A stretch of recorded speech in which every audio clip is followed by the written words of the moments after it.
BKN.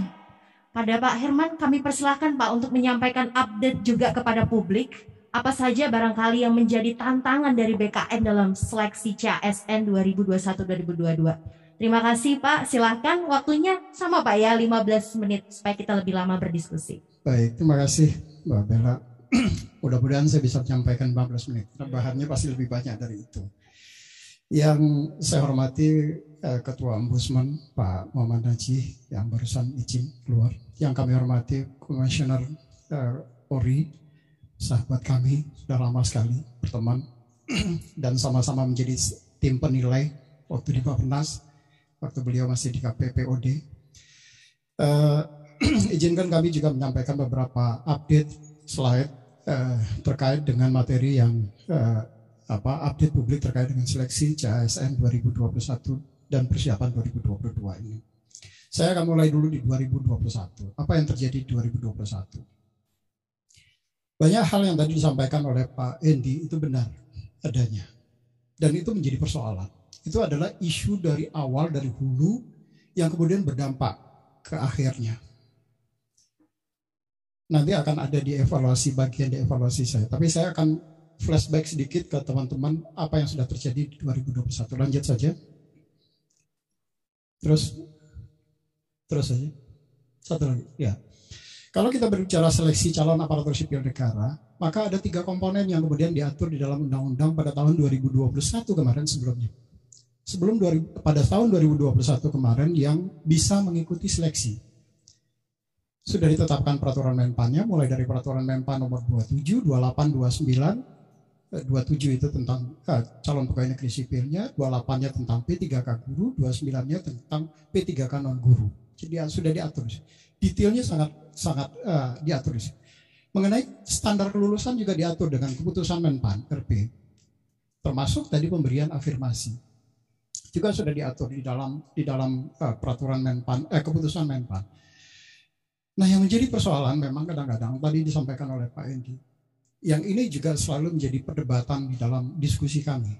Kalau ada keputusan kemudian dilakukan di tengah jalan, pasti ada konsekuensi terhadap keputusan itu. Karena kalau kita merubah keputusan yang sudah ditetapkan, tetapi kemudian di tengah jalan dilakukan perubahan, pasti ada yang diuntungkan dan ada yang dirugikan. Konsekuensi dari keputusan yang dibuat. Nah, yang disampaikan oleh Pak Endi tadi itu adalah ada orang-orang yang kemudian dirugikan, kemudian melaporkan ke Ombudsman. Bagaimana harusnya pemerintah bersikap? Harusnya pemerintah bersikap dalam ada konsistensi terhadap keputusan yang sudah dibuat dari awal. Tidak boleh aturan kemudian dirubah di tengah jalan. Nah, ini adalah formasi 2021 yang sudah ditetapkan oleh Pak Menteri. Totalnya semua ada 659.064 yang terdiri dari ada formasi calon pegawai negeri sipil sebanyak 126.741, kemudian guru 506.252 tadi sudah disampaikan oleh Prof. Nunuk, dan P3K non guru sebanyak lebih kurang sekitar 42 ribuan atau 26.771. Di sini ada formasi untuk non guru itu macam-macam, ada yang untuk tenaga TVRI, RRI, dan penyuluh pertanian, penyuluh KB dan segala macam. Khusus untuk CPNS, formasi yang 126.741 tadi itu kemudian dibagi. Ada yang formasi untuk diaspora, yang orang-orang sekarang, orang anak-anak terbaik di Indonesia, tetapi dia sedang berada di luar negeri, yang sebetulnya mereka punya keinginan untuk mengabdikan diri di pemerintahan ini. Kemudian kita kasih kesempatan. Ada formasi khusus bagi mereka. Kemudian ada formasi yang mereka yang memang anak-anak terbaik, yang lulusan-lulusan terbaik, kemudian diberikan formasi khusus juga, yang kita sebut dengan formasi cum laude. Kemudian juga ada yang disabilitas. Jadi orang-orang yang kemudian walaupun berdisabilitas kemudian ada persyaratannya, misalnya kalau dia tunanetra tentu tidak bisa menjadi guru, misalnya kalau gurunya guru menggambar kan akan sulit karena bersangkutan tidak bisa. Jadi ada beberapa persyaratan disabilitas yang kemudian boleh dilamar. Kemudian ada formasi khusus untuk putra-putri dan putra-putri Papua, dan sisanya adalah umum sebanyak 118.976 orang. Lanjut. Nah, betul tadi disampaikan oleh Pak Ketua Ombudsman bahwa di dalam proses pelaksanaan seleksi itu tidak ada lagi atau relatifly sangat kecil intervensi orang dilakukan melalui manual.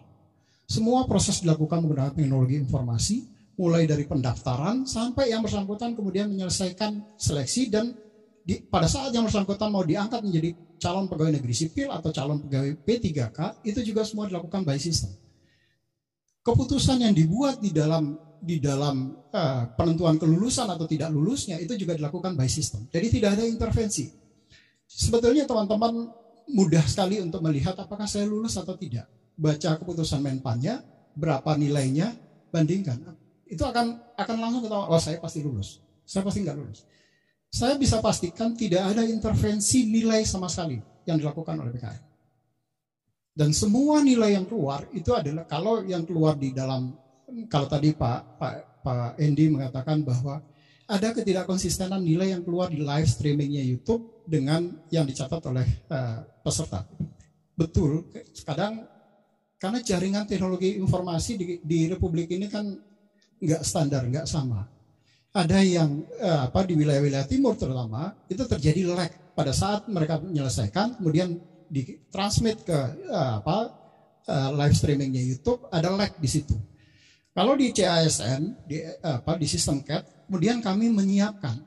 Begitu teman-teman menyelesaikan seleksi, maka mereka bisa mencetak sertifikasi berapa nilainya. Nah, nilai sertifikasi itulah yang keluar di dalam sertifikasi, itulah yang kemudian menjadi nilai yang menjadi pegangan.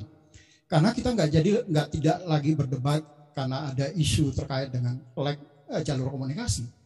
Kalau nilai yang ada di sertifikasi itu adalah nilai yang sebenarnya. Kalau di YouTube itu kadang-kadang ada lag, tapi di sertifikat yang dikeluarkan, dan sertifikatnya juga dilakukan, mereka bisa melakukan pencetakan sendiri, tidak ada BKN menyediakan, mereka tinggal mengimport nomor pesertanya, nanti keluar sertifikat nilainya, maka dia bisa langsung mencetak berapa skor yang diperoleh. Apakah TIU, TWK, TKP, karakteristik pribadi, dan segala macam. Nah, untuk seleksi guru juga dilakukan by system. Pertukaran data yang dilakukan antar BKN dan Dikbud itu juga dilakukan by system. Tidak ada kemudian teman-teman Dikbud mengirimkan data manual yang kemudian ada potensi BKN kemudian bisa merubah-rubah nilainya. Nggak bisa, karena proses pertukaran data dilakukan menggunakan web service atau API service, application programming interface, sehingga dan data pada saat disubmit itu harus dalam posisi terenkripsi. Jadi nggak bisa kemudian orang merubah. Kalau dia mau merubah atau membuka nilai tadi, maka dia harus mendekrip terlebih dahulu data yang dikirimkan tadi. Ini untuk menjaga kerahasiaan dan memastikan bahwa tidak ada orang yang kemudian bisa melakukan intervensi terhadap nilai. Even saya sendiri atau even pimpinan BKN. Pimpinan BKN anaknya kemarin berapa orang ikut seleksi dan tidak lulus, ya konsekuensinya kan lulus. Anaknya Bu Sesma 2 orang ikut nggak lulus, ya nggak lulus. Anaknya Deputi PMK 2 orang yang ikut nggak lulus, dua-duanya ya nggak lulus.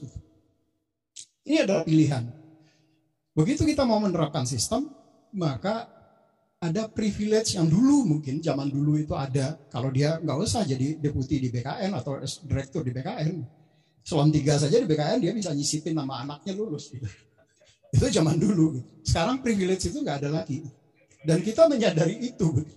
Saya menyadari betul itu. Dan saya sampai ponakan kandung saya nggak lulus juga seleksi. Dan kakak saya mengatakan, masa sih kamu deputi yang megang datanya nggak bisa menolong?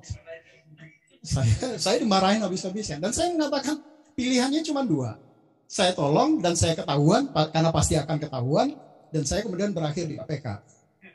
Jadi pilihannya itu. Apakah kakak menginginkan saya mencoreng nama keluarga, 7 turunan nggak akan hilang-hilang lama itu?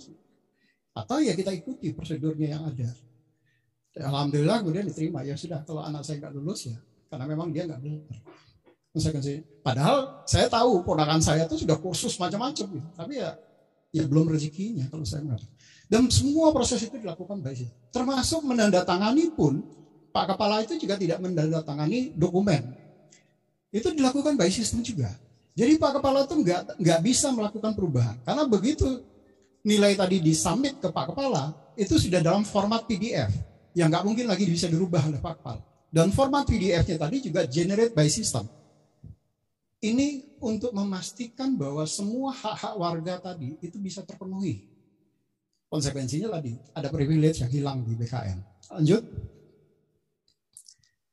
Nah ini tahapannya, saya mungkin nggak akan baca karena waktunya tadi nggak panjang. Tapi tahapan mulai dari bagaimana kita mengumumkan formasi yang sudah ditetapkan oleh Pak Menteri sampai dengan bagaimana mereka mendaftar, pelaksanaan seleksi, ada periode sanggah. Sanggah ini juga tahun-tahun sebelumnya nggak ada. Jadi saya kalau boleh mengatakan Pak Hendi, ini saya rilis pada saat zaman saya sanggah itu. Karena saya ingin menghadirkan bahwa semua orang pasti punya hak dong. Kalau saya merasa dizolimi oleh sistem atau oleh panitia misalnya, maka saya harus diberikan keleluasaan untuk memberikan sanggahan. Sebelumnya nggak ada mekanisme itu. Dan itu kita berikan kemarin. Sudah 2 tahun ini mekanisme sanggah itu kemudian ada. Baru 2 tahun pelaksanaan mekanisme sanggah ini dan Pak Kepala kemudian menerima, karena ya kalau sanggahannya tentu dengan ada prosedur persyaratan. Misalnya sanggahannya tidak boleh kemudian melengkapi dokumen misalnya. Karena itu sudah di-stated dari awal. Kalau Anda melengkapi dokumen itu namanya tidak sanggahan. Tetapi kalau sanggahan dilakukan misalnya ada yang dirugikan atau dicurangi misalnya, katakanlah formasi nakes misalnya. STR-nya sudah disampaikan, sudah tersubmit, tetapi kemudian waktu dilakukan verifikasi dianggap tidak ada STR. Nah, itu bisa disanggah.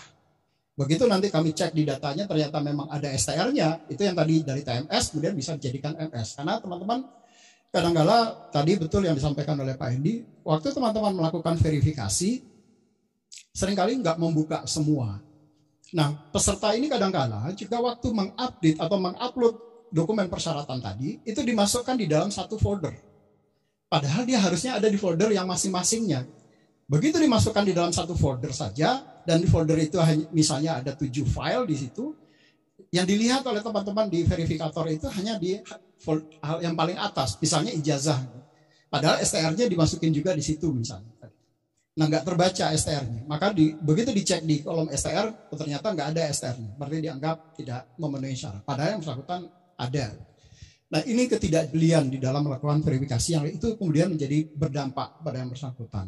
Atau sebaliknya, yang tadi disampaikan oleh Pak Hendi terkait dengan data misalnya. Itu juga bagian dari evaluasi saya bahwa ini persoalan rumit di Republik. Kadang-kadang teman-teman itu juga waktu melakukan verifikasi itu melihatnya dengan kacamata kuda. Misalnya persyaratan keputusan Menpannya, syarat administrasi pendidikannya itu adalah kualifikasinya administrasi negara misalnya atau administrasi publik. Kalau ada orang yang mendaftar dengan administrasi negara, administrasi pemerintahan, itu nggak lulus. Padahal ini kan substansi yang sama sebetulnya. Bahkan kita memberikan rambu-rambu. Kalau teman-teman masih ragu mengenai kualifikasi pendidikan, bisa konsultasi ke teman-teman Ditjen Pendidikan Tinggi, Kemendikbud. Kalau itu sudah dilakukan dan ternyata masih meragukan apakah ini satu rumpun atau tidak, maka bisa dilihat, karena kan mereka juga menyampaikan transkrip. Bisa dilihat apakah mata kuliahnya 60% sama atau enggak. Kalau 60% sama ya berarti itu satu rumpun. Nah ini yang banyak menjadi isu persoalan, sehingga waktu melakukan verifikasi administrasi tadi tidak cermat. Kalau di hulunya tidak cermat, ya belakangnya tidak cermat. Begitu ditetapkan oleh BKN, ya itu tadi akhirnya menjadi TMS atau menjadi MS yang seharusnya memang MS. Lanjut. Ini yang mengikuti seleksi kemarin. Jadi secara total yang mengikuti seleksi, yang mendaftar atau yang mengisi formulir itu 4,5 juta. Jadi betul yang disampaikan oleh Pak Ketua tadi. Minat untuk menjadi CPNS atau CASN ini masih luar biasa tinggi. Tahun lalu 4,2 juta. Yang mendaftar itu, yang mengisi formulir 4,6, tetapi kemudian yang melanjutkan sampai final formulir itu adalah 4.200.321. Yang tahun ini yang mengisi formulir itu 4,5 juta, tetapi yang melanjutkan sampai proses dia submit dokumen segala macam itu 4.031.000. Jadi minat untuk menjadi calon aparatur sipil negara itu juga masih sangat tinggi. Dan dari jumlah itu 2.034.000 itu yang kemudian bisa mengikuti seleksi dan untuk yang SKD CPNS. Dan untuk P3K guru yang berhak untuk mengikuti seleksi itu sebanyak 925.000. Jadi sekitar 3 jutaan yang bisa mengikuti seleksi. Lanjut. Ini SKB-nya. Nah, SKB ini betul Pak Edi yang tadi disampaikan oleh Pak Ketua.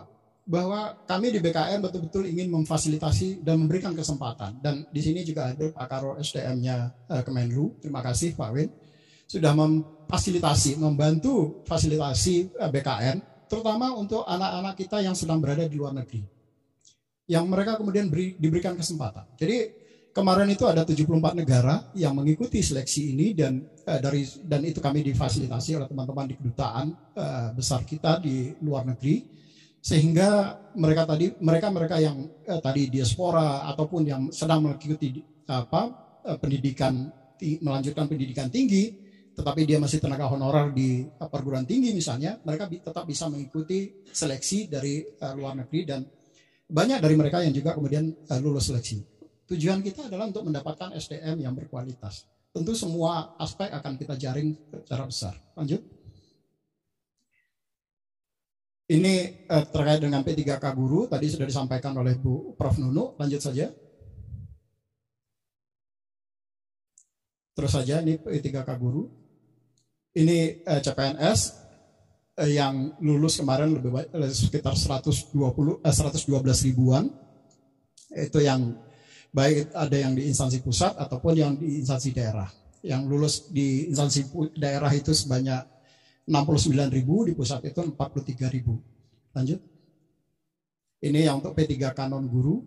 P3K guru tadi saya sudah sebutkan. Lanjut saja. Ini proses pengusulan penetapan NIP. Ini juga lanjut saja, enggak. Semua juga dilakukan by system. Nah, tadi disinggung oleh Pak Endi, ada potensi kecurangan yang dilakukan selama pelaksanaan seleksi kemarin. BKN tentu day to day, selama pelaksanaan seleksi juga memonitor semua media dan semua report masyarakat dari sosial media. Kasusnya waktu itu muncul dari Buol. Ada cuitan di Buol waktu itu, di Kabupaten Buol. Kemudian langsung kami melakukan audit terhadap aktiviti yang dilakukan oleh peserta tadi. Untungnya kita menggunakan sistem itu dengan teknologi, karena semua record aktivitas yang dilakukan oleh seorang calon peserta itu tercatat. Apakah dia pada saat ujian senyum, atau dia pada saat menjawab mengkerut mukanya, itu tercatat semua. Karena sistem memotret wajah yang bersangkutan di detik berapa, menit ke berapa. Itu tercatat semua.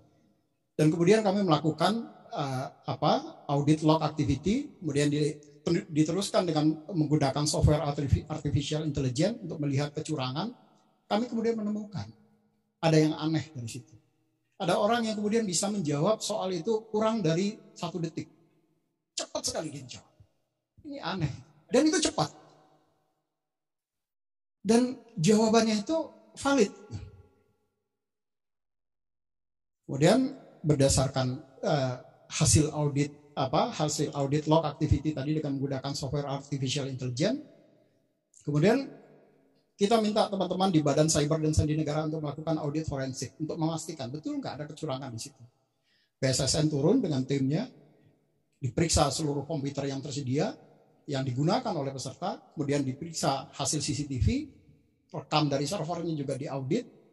Ternyata iya, di CCTV menguatkan bahwa malam-malamnya terjadi setelah ruangan disegel, kemudian ada orang yang kemudian masuk untuk melakukan memasang software-software yang tadi disampaikan oleh Pak Endi, remote access di beberapa komputer. Dan komputer-komputer itu karena terekam semua di CCTV, jadi kita bisa lacak komputernya dan lakukan audit forensik, dan betul. Nah, orang-orang ini kemudian kita diskualifikasi. Jumlahnya ada sekitar 375-an orang yang kita diskualifikasi. Hasil teman-teman di Bareskrim ini sudah ditindaklanjuti Pak Endi dengan proses hukum, sudah diperiksa oleh Bareskrim, dan betul yang data-data yang kami berikan itu memang mereka melakukan kecurangan. Timnya juga sudah dijadikan tersangka oleh Bareskrim, termasuk juga ASN-nya. Jadi ada ASN yang kemudian dijadikan sekarang sudah ditahan oleh teman-teman di Bareskrim. Terutama ada ASN di BKN sendiri 1 orang, kemudian ada di ASN-nya di daerah sebagian besar. Jadi yang sebetulnya ASN BKN ini hanya memberikan jalan, tapi dia nggak ikut di dalamnya, tetapi jalannya tadi kemudian dianggap memberikan ruang kepada orang di luar untuk melakukan itu. Nah, yang banyak itu adalah ASN daerah yang sekarang termasuk ada salah satu kepala BKD, BKPSDM yang kemudian sudah ditangkap dan ditahan oleh pihak Bareskrim. Dan beberapa orang kasubditnya dia yang juga ikut menemani di situ. Saya masih ada waktu sedikit lagi enggak? Ya, mudah-mudahan 1 menit sudah selesai. Lanjut saja. Ini beberapa evaluasi yang kami lakukan. Ada beberapa yang tadi sudah disampaikan oleh Pak Endi terkait dengan data, misalnya ada persoalan di situ, terus terkait dengan penilaian kualifikasi pendidikan, kualifikasi pendidikan yang bersangkutan yang tidak sesuai. Tadi contohnya misalnya seharusnya sebetulnya administrasi publik, administrasi negara, administrasi pemerintahan itu adalah mata pembelajaran yang sama kalau kita belajar di perguruan tinggi. Tetapi kadang-kadang kemudian teman-teman waktu melakukan verifikasi hanya melihat di keputusan Menpannya adalah administrasi negara misalnya, yang bersangkutan kemudian memasukkan ijazahnya administrasi publik, maka dianggap ini nggak sesuai dengan persyaratan. Harusnya melihatnya tidak menggunakan kacamata kuda tadi. Kemudian juga terkait dengan kualitas pendidikan pada jenjang jabatan yang sama antara penetapan kebutuhan yang sudah ditetapkan oleh teman-teman di Kementerian Pan-RB itu berbeda. Dan ini yang juga kemudian mengurangi atau mengulangi kesalahan atas potensi optimalisasi. Jadi begitu nanti ternyata memang nggak sesuai, tadi di BKN kemudian men-TMS kan Pak, karena memang nggak sesuai dengan aturannya, nggak sesuai dengan keputusan yang sudah disampaikan oleh Menpan. Terus konsistensi mekanisme pengajuan sanggah. Saya sekarang ini masih mentolerir, padahal di dalam kita selalu menyampaikan mekanisme sanggah itu diajukan by system.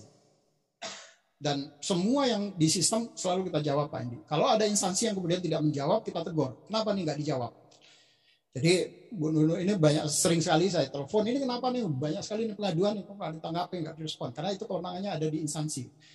Kalau kewenangannya ada di BKN, ini dikoordinasikan langsung oleh Kepala Biro Humas, disupport dari seluruh sistem, di unit kerja terkait, untuk supaya mendapatkan orang yang berprofesional pada saat menjawab sanggahan tadi. Berikutnya kualitas data. Ini yang paling banyak Pak, persoalannya. Kalau di hulunya bermasalah, maka ke hilirnya akan selalu bermasalah data kelulusan.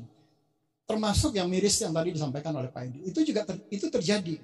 Orang yang sudah lulus seleksi administrasi, dia mengikuti SKD, dia mengikuti SKB, tahu ternyata begitu dia memasukkan pemberkasan pada saat penetapannya, loh kok ini nggak sesuai. Nah karena nggak sesuai ya di TMS kan. Karena memang di peraturan undang-undangannya itu BKN punya kewenangan kalau nggak sesuai dengan aturan, maka BKN bisa men-TMS-kan yang bersangkutan. Kemudian ada isu terkait dengan peserta mengundurkan diri, tapi ini sebetulnya isu di media itu luar biasa besar dan itu digoreng terus. Yang mengundurkan diri itu sekitar 105 orang. Saya sampaikan dari 293.000 yang lulus di guru, karena 105 orang itu termasuk guru dan segala macam. 105 orang dari 293.000 tambah 112.000. Dari yang 105 orang yang mengundurkan diri tadi, yang benar-benar baru fix mengundurkan diri itu hanya 11 orang. Kenapa yang ada perbedaan? Karena yang 90-an lagi itu sebetulnya masih bisa diajukan penggantian formasinya dengan orang peringkat berikutnya. Itu sudah diatur di dalam peraturan Menpannya. Jadi kalau ada orang yang mengundurkan diri, maka dia bisa diajukan pengganti, kemudian penggantinya diambil yang the second base-nya dari orang yang lulus tadi. Nah, yang diangkat di publik itu adalah, ini mengundurkan diri banyak. Padahal yang fix, kalau dia sudah ditetapkan NIT-nya baru kemudian nggak bisa diganti. Nah itu hanya 11 orang kalau yang benar-benar sudah fix seperti itu. Tapi medianya kan yang diramaikan yang 105 ya. Jadi ini ya kadang-kadang media kita itu kan bikin judul yang bombastis, tapi kemudian isinya nggak mencerminkan itu. Gitu. Terus yang terakhir adalah ini yang penting yang saya juga ingatkan karena ini nanti akan konsekuensinya terhadap 2022. Tadi sebetulnya Pak Endi sudah menyampaikan. Komitmen kita, kalau orang sudah diseleksi, dia sudah lulus seleksi, kan seyogianya segera diajukan penetapan nomor induknya. Data saya menunjukkan Dari 293.000 yang mengikuti seleksi, baik tahap 1 dan tahap 2, tahap 1 sudah relatif hampir 98% yang ditetapkan nomor induk P3K. Tapi tahap 2 itu baru sekitar 60-an%. Dan bahkan ada sekitar 32 instansi yang sampai sekarang itu belum mengajukan untuk penetapan NIP. Nah, celakanya, saya bilang celakanya, dari yang sudah ditetapkan NIP-nya oleh BKN, PPK kemudian tidak mengangkatnya, tidak menerbitkan surat keputusan pengangkatan yang bersangkutan. Kalau yang SK-nya diterbitkan, yang sudah diterbitkan SK-nya, itu hanya baru sekitar 40-an%. Ini kan kasihan guru-guru ini. Dia sudah ikut seleksi, lulus, sudah diberikan NIP-nya, tapi nggak diangkat-angkat. Ini kan zolimi betul. Alasannya mungkin macam-macam. Tadi salah satu anggaran yang disampaikan oleh Pak Edi. Banyak memang instansi yang kemudian mengusulkan anggaran. Kalau saya selalu berpikirnya gini, kalau memang ini prioritas bagi kita, pengembangan SDM tadi adalah sesuatu kegiatan yang prioritas, maka tentu prioritas tadi dia levelnya lebih tinggi pada saat kita berbicara di mata anggaran. Saya kebetulan orang perencanaan, saya 29 tahun karir saya ada di Bappenas, saya dulu bekerja di Bappenas, dan saya paham betul mengenai bagaimana kita harus menyusun perencanaan di dalam pembangunan, termasuk perencanaan anggaran. Maka kalau ini dianggap prioritas, maka dia harus mengalahkan yang lain-lain. Jangan kalau uangnya terbatas, katakan uangnya 10, tapi semua dianggap prioritas. Ya berarti kita nggak nyusun perencanaan sebetulnya di situ.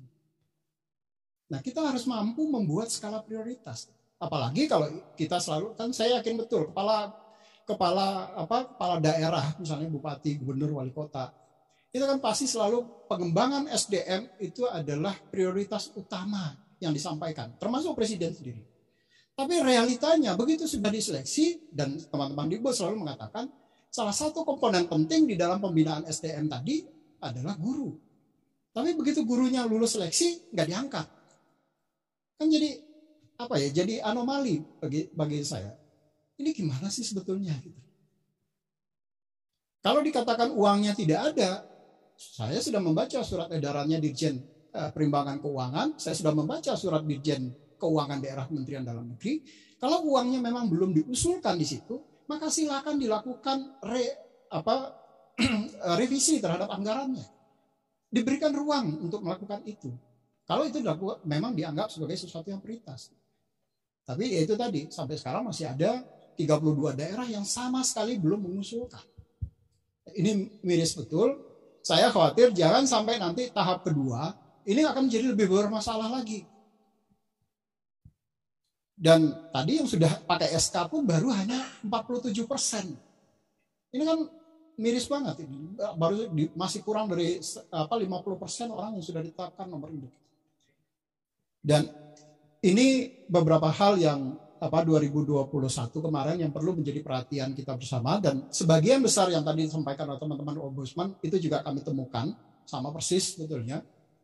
Dan biasanya kami selalu rapat, bahkan saya beberapa kali diajak rapat sama teman-teman Ombudsman itu di hari weekend, hari Sabtu, hari Minggu, untuk membahas setiap detail, setiap ada pengaduan yang disampaikan oleh teman-teman atau oleh masyarakat pada Ombudsman, dan kita berusaha untuk menjelaskan. Kalau itu memang tidak sesuai atau posisinya TMS ya TMS. Tetapi kalau itu kemudian sebetulnya ada kesalahan dari sisi pemerintah pada saat melakukan verifikasi, dan seperti tadi disampaikan oleh Pak Endi, ya itu harusnya di MS kan. Ini yang kita lakukan, dan tentu mediasinya teman-teman Ombudsman untuk melakukan itu akan sangat dirasakan oleh masyarakat dalam konteks bagaimana kita